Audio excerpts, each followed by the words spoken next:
All right, when you hear the word hygiene, you maybe think about, dental, even personal hygiene, right? But have you ever considered your spinal hygiene? And Dr. Michelle Robin from Wellness Connection is here to set us straight.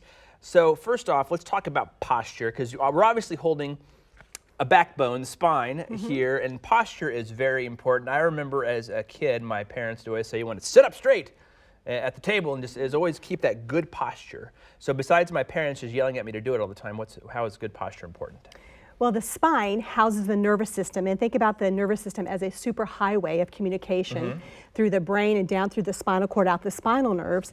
And many people don't realize that in order to see, for your heart to beat, for you to digest, that you really need to have proper nervous system function. Really? So just by keeping that straight and that having the construction free, so to speak, on our information superhighway down our spinal column, that's really important for all facets of the body and functions of the body. Well, we were talking about tree in the last segment, about the beautiful art down at Children's Mercy, and the body's like a tree, and it has this it has a trunk, and has bark for protection, and then branches and leaves. Yeah. If you don't take care of the branches, the leaves cannot function and grow the way they need to grow.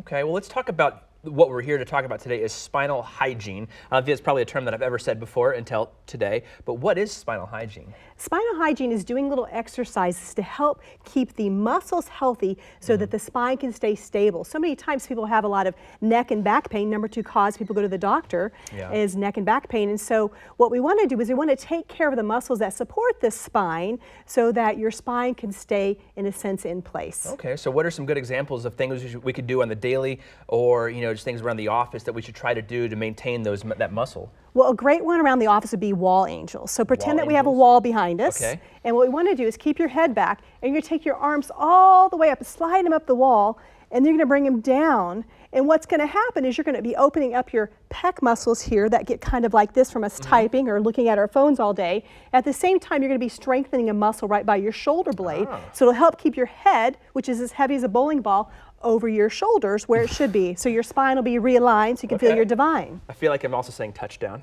Kansas City. Yeah, touchdown, Kansas City. We can just exercise that a few times to get ready for Chiefs season. But what are some tips, some other tips that we can work on? Because that one, like you said, really works those pecs and the chest and lower back a lot. We hear a lot about people hurting their lower back, or it really aches in the morning when they get up from bed or something. What's maybe some good early morning stretches when we get up before we get going that we can do to maybe help us get a good foundation start for the day? First of all, the reason we wake up in back pain a lot of times is because we have poor sleep posture, and that's a whole nother segment. But make sure you have good sleep posture. But maybe use a foam roller. These foam rollers are great to either roll out, some people call it foam torture, but you could also do foam roller balance, where you would lie on your back here, and we have a video of it, where you'd lie on your back and you'd actually tighten these muscles called the multifidi. And the multifidi are the little tiny muscles. Google that, multifidi. If you strengthen those muscles, it will put the odds in your favor that you don't have back pain. Oh.